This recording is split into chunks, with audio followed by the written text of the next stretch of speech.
atención en cuanto a esto.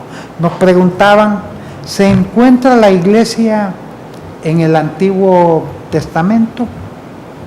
Y yo categóricamente digo no. La iglesia no existe entre Génesis y Malaquías. Ahí no podemos encontrar iglesia, porque la iglesia, el nacimiento de la iglesia es en el libro de los Hechos durante la fiesta de Pentecostés. ¿Por qué nosotros argumentamos que hasta ahí nace la iglesia? Porque ahí fue derramado el Espíritu Santo. Ahí Pedro predica el primer sermón y 3,000 personas se convierten. Porque sin el Espíritu Santo la iglesia no existe. No existiera la iglesia si el Espíritu Santo no hubiese sido derramado. Porque lo que identifica la iglesia es el sello o la presencia del Espíritu Santo en nuestras vidas, en la vida de la iglesia. El Espíritu Santo es lo que une a toda la iglesia de Cristo Jesús en este planeta Tierra. La iglesia fue un misterio.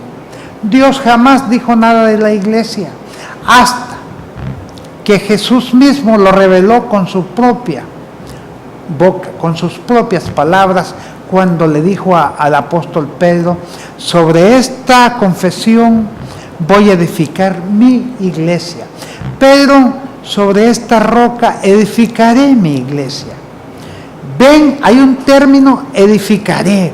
Quiere decir que era algo para el futuro. ¿Cuándo se cumple esto? Precisamente el día de Pentecostés. 50 días después de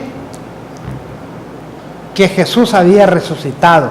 Porque Jesús resucita al tercer día de su muerte. Luego anda 40 días en la tierra todavía y se va para el cielo. Durante 500 o más personas de testigos. 10 días después es derramado el Espíritu Santo. Entonces, ahí oficialmente nace lo que es la iglesia. El pueblo de Israel, mis amados, fue un instrumento en las manos de Dios para que Dios llevara a cabo sus planes y su propósito.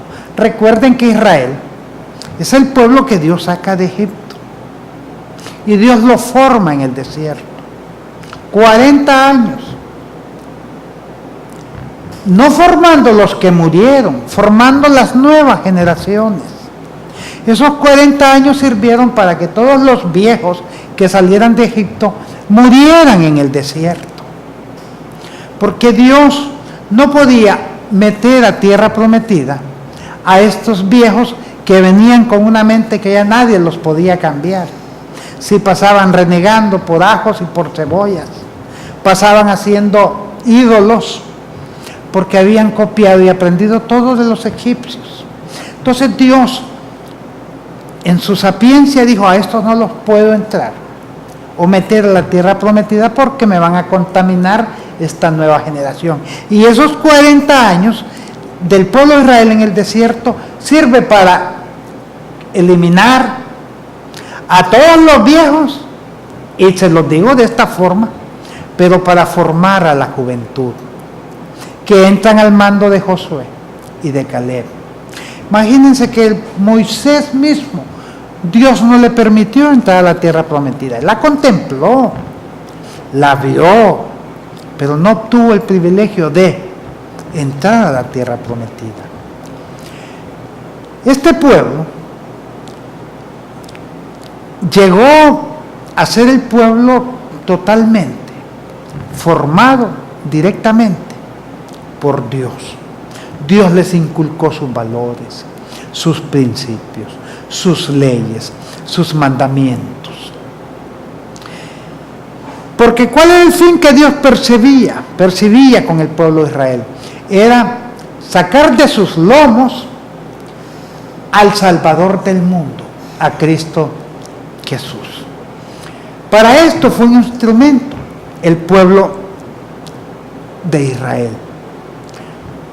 Hace poco yo hacía una encuesta a través de la web, algunos medios en internet, y escribía ¿cuántos oran por la nación de Israel? Sí, bueno, mucha gente, amén, amén, amén, amén, amén. Después saqué otra que decía, ¿cuántos oran por los enemigos del pueblo de Israel? Y ahí me bajó enormemente, en un 250%. La iglesia ora más por el pueblo de Israel que por los otros pueblos, y peor si son enemigos del pueblo de Israel. ¿Por qué les digo esto? Porque a nosotros se nos ha inculcado, mis amados, de que el pueblo de Israel está arriba y la iglesia está abajo. Y ha sido una enseñanza totalmente errónea, equivocada. Nuestros antepasados, nuestros maestros de Biblia del siglo pasado, desafortunadamente nos enseñaron mal. Y estas enseñanzas se siguen dando en la vida de la iglesia. Por eso les digo, Israel fue un instrumento en manos de Dios para sacar de una de sus tribus a Cristo Jesús, que nace de lo que es la tribu de Judá. Porque Cristo Jesús era el objetivo, era el fin. Israel solo era un medio. Y Cristo Jesús trae otro mandato, otra ordenanza, que es que el nombre de Dios, o que Dios mismo, sea glorificado en todo el planeta Tierra. Porque Dios en el Antiguo Testamento está totalmente identificado como el Dios de los hebreos, el Dios de los judíos. Después, con el nacimiento de la iglesia, Dios está identificado como el Dios del universo. Aunque tenemos religiones enormes en otros países que tienen otros dioses, pero aún así ellos saben que en todo el mundo occidental, que en gran parte de Asia, que en gran parte de África, que en toda Europa, que en toda América, que allá en Oceanía, se alaba y se glorifica a Dios en el nombre de Jesús. Eso ya nadie lo puede ocultar, ni nadie puede pretender dejar de ver esta realidad. Dios ha cumplido paso a paso sus propósitos. Por eso en el Nuevo Testamento no encontramos a Dios con los nombres del Antiguo Testamento. Pero ¿quién se ha encargado, mis amados, de proclamar la gloria de Dios a todas las naciones? La iglesia de Cristo Jesús. La iglesia está haciendo la parte que le fue encomendada, de llevar el evangelio a toda criatura, a todas las naciones.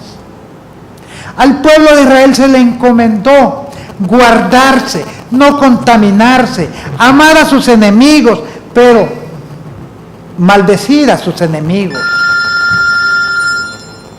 A la iglesia se nos encomendó amar incluso a nuestros enemigos. Nosotros no tenemos que sacar partido, mis amados, ni pretender que porque nosotros oramos por el pueblo de Israel es que Dios va a estar agradecido con nosotros. No, porque las instrucciones para la iglesia es la de amar, la de orar por todas las naciones, por todos los gobernantes, por todos los que ejercen autoridad, y el de proclamar a Cristo Jesús a todas las naciones. ¿Qué les quiero decir con esto? Que hay gente dentro de las iglesias que cree que cuando se hace todo a favor del pueblo de Israel, eso es el mandato de Dios, y está totalmente haciendo las cuestiones equivocadas. Incluso yo he platicado con hermanos que me han dicho, pues yo tuve la oportunidad de evangelizar a judíos y uno de ellos se convirtió, me decía. Pero este judío que se convirtió vale como por 2,000 gentiles.